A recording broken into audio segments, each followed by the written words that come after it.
the full set of, I think, 11 or 15 plates, that these lithographs, I guess they were, that he illustrated, that show a scene going from, this not quite toddler, this young boy kind of goofing off in the churchyard, to ending up hung at Tyburn, right? You could look at that as a whole kind of narrative designed to say, look, when you're seeing this poor wretch choking and spitting and gasping and dying on the ropes at Tyburn, don't just think about the armed robbery committed on the highway. Think about all those little offenses that he committed on the way that brought him to this terrible state.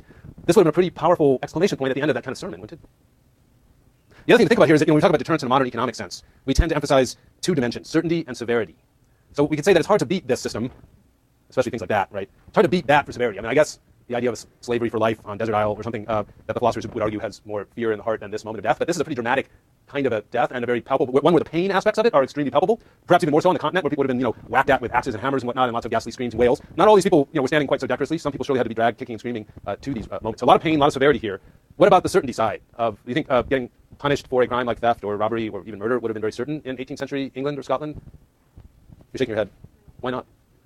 Well, even if you do get sentenced, the number of pardons is overwhelming, so there's a large chance that you won't end up. Well, now you're bringing up what's sort of part of the critique of this, right? So let's get to that in a moment. But on the way to that, notice that this is a system that has virtually no real ability to project much certainty of being caught. Why? There are no police. There is no professional apparatus of law enforcement. This is a difference between England, by the way, and the continent.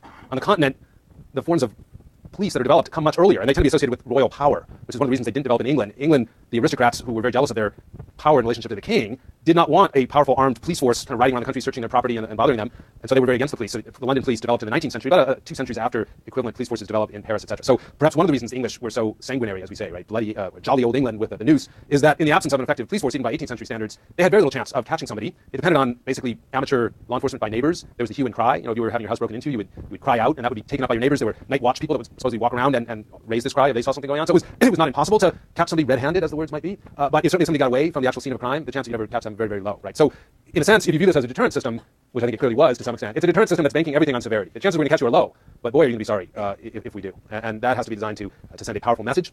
Again, here you might get on, a Boston sign that says, don't do the crime if you can't do the time, with a list of penalties for various kinds of crimes. You might hear about crimes and punishments on the news, etc.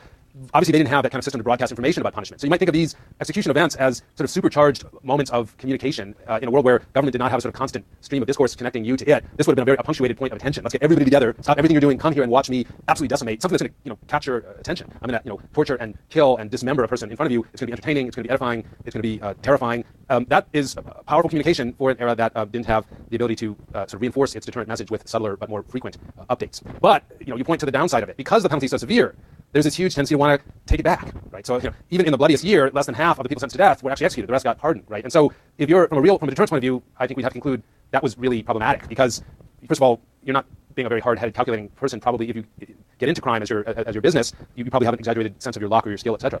If you now throw into the mix, and if you get caught, and if you get sentenced to death, there's still a really good chance that we'll be able to appeal to the local gentry to win a pardon for you. It begins to really undercut any notion of deterrence. What about these other values here? I mean, let's assume that it worked as a form of incapacitation after an episode of being stretched at the sheriff's fall, as they said, used to call it. You certainly weren't going to be committing any more crimes, although the pardon factor is there. What about retribution? Was this designed? Does this look like an effective framework approach for achieving retribution as a goal, like expressing public moral outrage at criminals and crimes?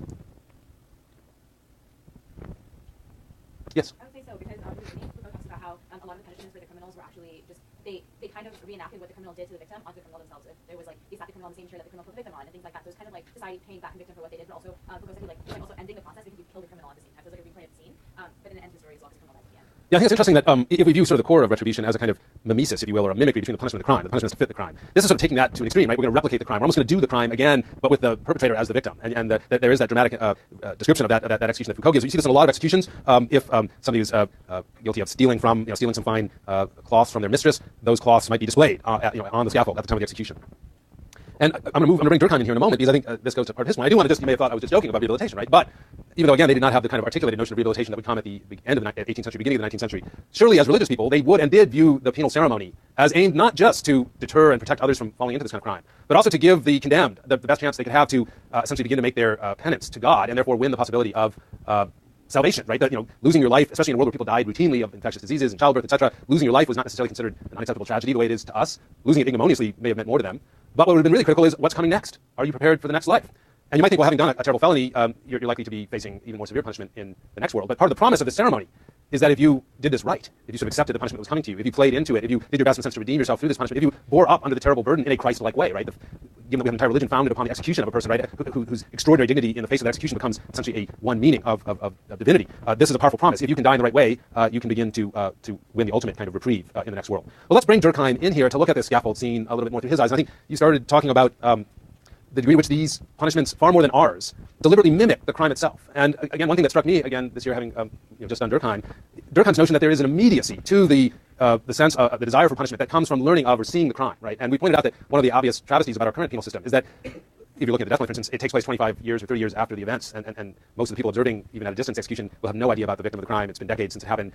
Here you have, not only do you have the fact that these executions are happening just a couple months, typically after somebody's been convicted of these crimes, but the ritual is designed to actually recreate the crime. So you can actually feel the outrage that Durkheim, in a sense, postulated that people feel when they see crime, and here it's being instantly then channeled into sort of your popular acceptance of it's a kind of fixed match that's going to result in the defeat of the criminal aggressor, now subject to all the things that made you feel outraged about this. What else might Durkheim say about this entire or different aspects of this ritual, right? I mean, from a lot of points of view, from a deterrence point of view, etc., this looks like a very problematic ritual. Durkheim, who puts a lot of emphasis on the emotional and moral dimensions of punishment, one might think would see in this ritual, many things that he could recognize as valid parts of punishment, and to help us understand perhaps why this endured for so long, despite some of the obvious problems. What are some Durkheimian moments of the execution process, as we talked about it just today? Please. The crowds of here would reinforce. So it's public, right? I mean, Durkheim says the ideal punishment is carried out by the people themselves in primitive society. We don't quite have that here, but we have a ritual that's designed to approximate that and to kind of simulate it, so that as long as everyone's playing the part they're supposed to, the crowd kind of comes into sync with the executioner as their champion and manifests a kind of collective punishment when it's carried out, when it works well. So it's public in that sense. It has there's an immediacy between the public sense of moral outrage and their consumption of the punishment. Notice that is completely lost in a way in our system, right? When we take somebody off to prison, put aside the death penalty, which is rare and idiosyncratic. When we take somebody off to prison, there's very little of this kind of public participation in punishment. I mean, you may see the person leaving the courtroom, and the victim's family will be in the courtroom. That's kind of the moment we come closest to. The end of the trial has that, but that's not the punishment, right? Our punishment begins when you disappear behind the back of the courtroom and you enter into the penal system. But that's also the moment where you leave visibility and you become invisible to the world. So that is a problem from Durkheimian point of view. What else? What else about this would Durkheim have, if not approved of, at least said, well, I understand why they're doing that. I understand why this evolved this way.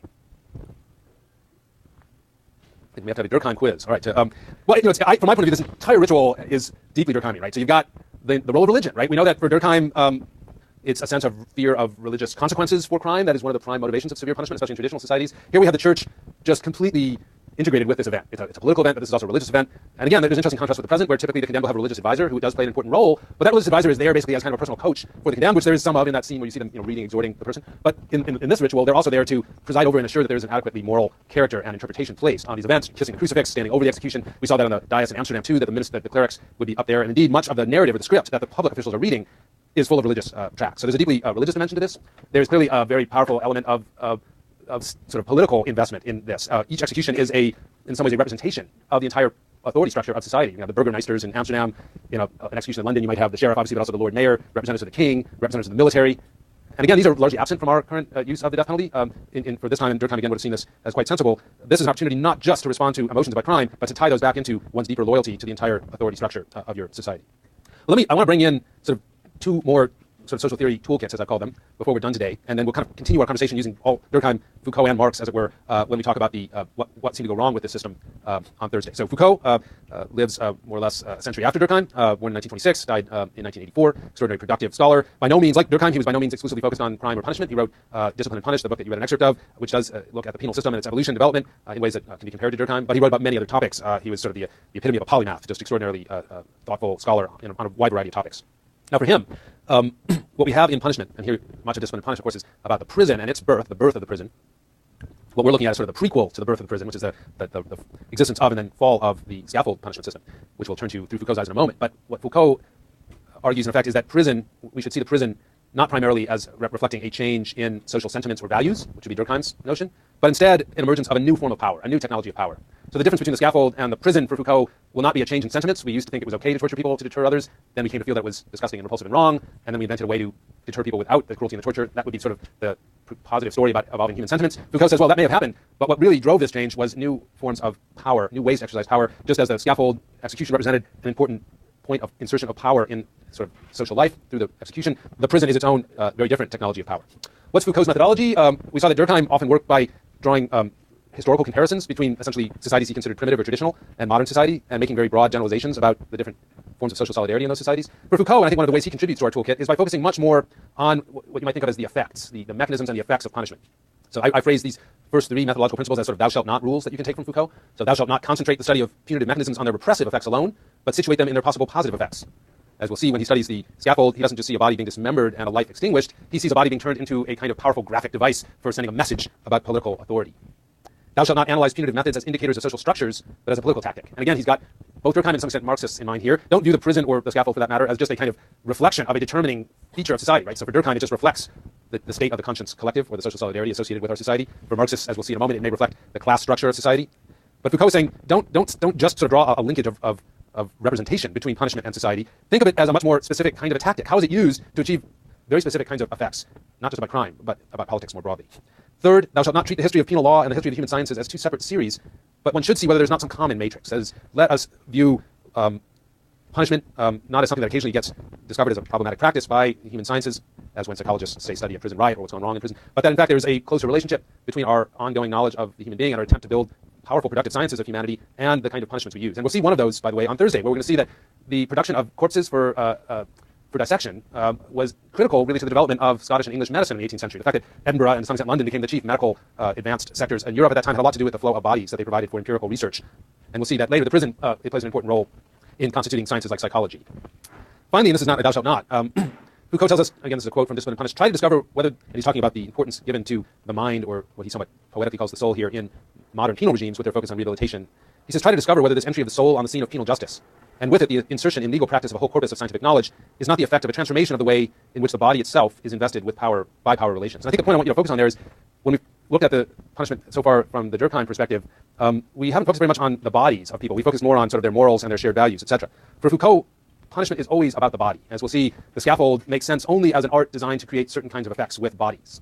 And if we view it only as about legal or psychological functions, then this seems very gratuitous, all this torture, all this painful treatment of the body. But if in fact the body is the whole point of the ceremony, then it makes more sense. And he will suggest to us that when we think about the prison, let us not fall into the trap that Durkheim does of thinking of it only as a way of being more lenient to people who used to be tortured and are now put into a prison. Instead, let us think of the ways that he creates a new way of investing the body, now more tied perhaps to the industrial framework of 19th century society.